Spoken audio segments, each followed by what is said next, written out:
Bom dia, alunos. Hoje nós vamos falar do sentido da visão. Os olhos, que também são chamados de bulbos do olho, são duas bolsas membranosas cheias de líquidos embutidas em cavidades do crânio, que são chamadas as órbitas oculares.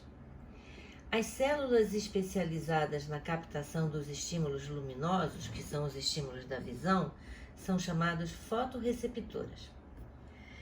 Dentro das suas órbitas, os olhos podem se mover graças a 3 pares de músculos. Esse movimento ele é limitado pelo nervo óptico, que é a parte do interior do olho que sai em direção ao encéfalo, passando por uma abertura no osso da órbita ocular. Vamos então ver cada estrutura desse bulbo ocular, que é revestido por uma membrana transparente dotado de finíssimos vasos sanguíneos, que é a conjuntiva. A conjuntiva se estende pela superfície interna das pálpebras. E sob a conjuntiva fica a parede do bulbo, que é formada por 3 camadas de tecidos: a esclera, a coroide e a retina. Primeiramente vamos falar da esclera.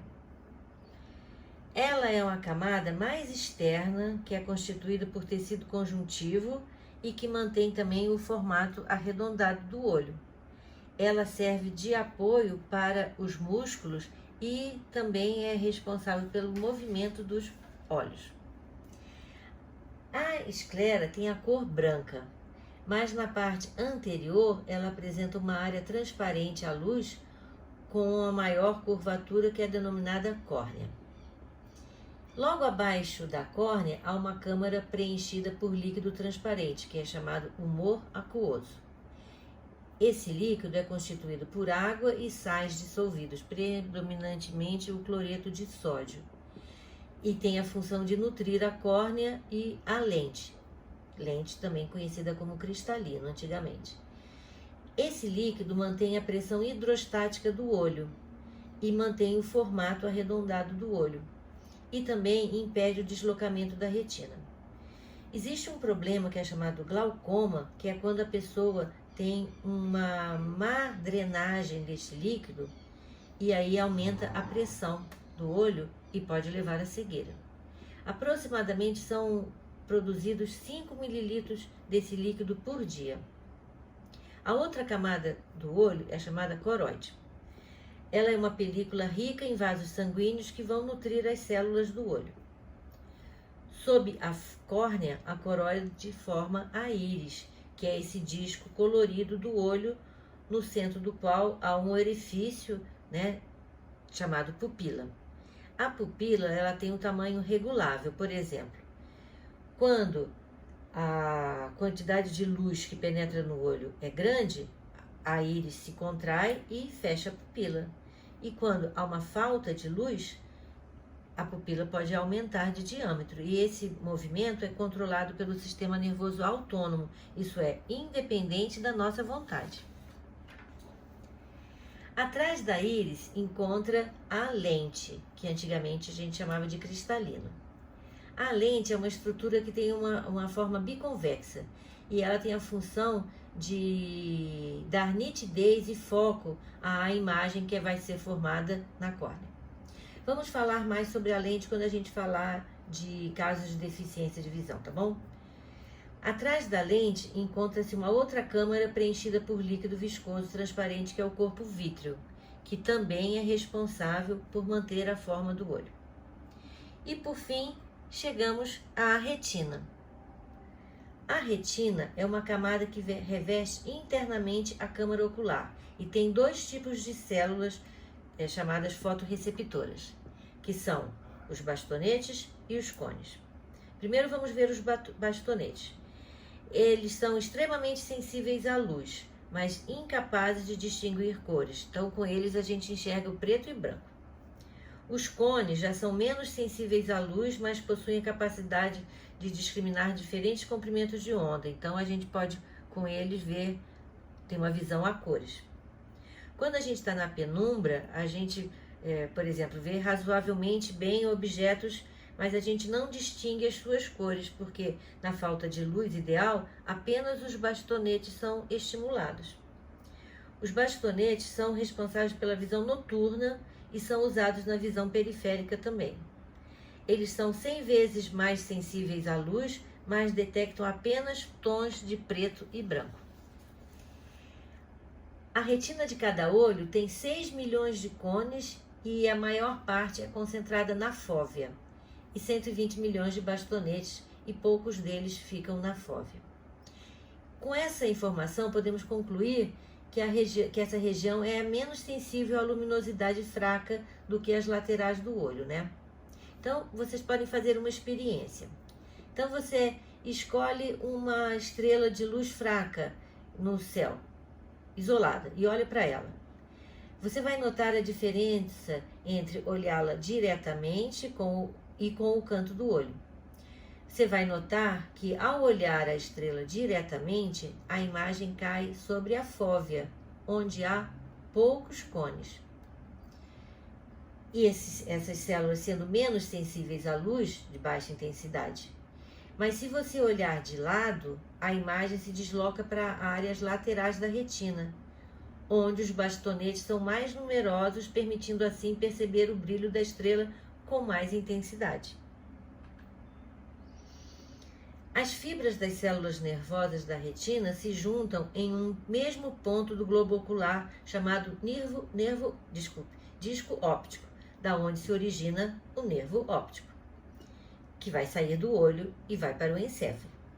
No disco óptico não há fotorreceptores, então as imagens focalizadas neles não são vistas, por isso essa região é chamada ponto cego. O conjunto de fibras nervosas, isso é, o nervo óptico, que partem de cada olho, conduzem os estímulos captados pelos fotorreceptores até os centros da visão localizados na região posterior de cada hemisfério, então, na região posterior do encéfalo, atrás na cabeça. Mas também há um cruzamento aí. E aí as fibras nervosas que vêm do lado externo do olho direito vão diretamente ao centro visual. Da mesma forma, as fibras nervosas que partem da porção lateral externa do olho esquerdo são diretamente ao centro visual do hemisfério cerebral esquerdo. No entanto, as fibras nervosas provenientes da porção lateral interna de cada olho cruzam-se antes de atingir os centros cerebrais da visão. Então, as fibras provenientes do olho direito atingem o hemisfério cerebral esquerdo e vice-versa. Ao receber as imagens provenientes de cada olho, os centros visuais de cada hemisfério cerebral analisam as diferenças e estimam a distância que se encontra o objeto focalizado. E é assim, então, que percebemos a posição relativa dos objetos compondo o campo visual tridimensional. É o fenômeno da sobreposição das imagens, que é vista de ângulos diferentes por cada um dos olhos, que vai permitir a visão binocular.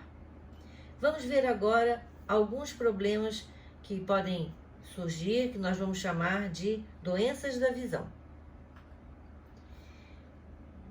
Daltonismo, que é também chamado de cegueira da cor, afeta os cones da retina e é uma deficiência genética. Existem diferentes tipos de daltonismo, desde daltonismos mais graves, onde a pessoa não enxerga cores, enxerga tudo em preto e branco, né, porque tem deficiência nos cones, até pessoas que confundem uma ou mais cores.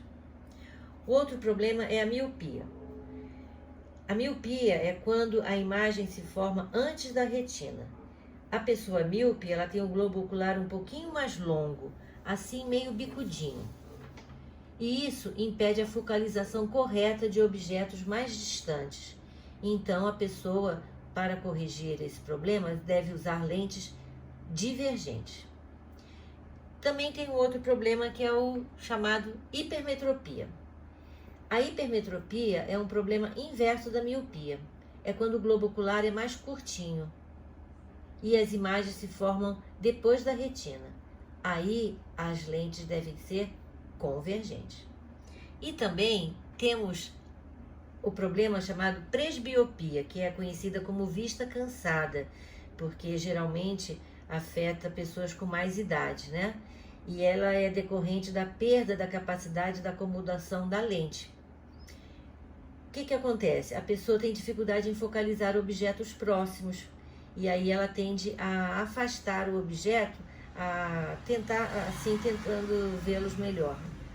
Esse problema se resolve também com lentes convergentes e se faz uma brincadeira que a presbiopia é chamada mal do braço curto. E por fim nós temos o astigmatismo, que resulta da assimetria na curvatura da córnea ou da lente. E aí a pessoa que tem astigmatismo, as imagens impede que a imagem seja projetada com nitidez. Neste caso, a pessoa tem que usar lentes com um dos lados planos e o outro curvo. O astigmatismo ele pode aumentar com a idade, quando a pessoa não corrige, porque quando é leve, ele não é notado assim muito facilmente e ele pode ir aumentando o grau. Então, por isso que é importante fazer exames regularmente. A pessoa que tem astigmatismo alto, hipermetropia ou miopia, ela pode apresentar dor de cabeça. Em muitos casos, essas deformidades, esses problemas são corrigidos com cirurgias a laser, que estão muito adiantadas, muito eficientes, né, principalmente para pessoas que têm graus muito altos, e também com o uso de lente de contato, né? Eu particularmente já tentei 2 vezes usar lente de contato e não me adaptei de jeito nenhum, então fico no óculos mesmo. Para terminar o assunto visão, uma piadinha sem graça. Por que o míope tira o óculos quando vai ao zoológico? Porque a lente dele é divergente. Até a próxima!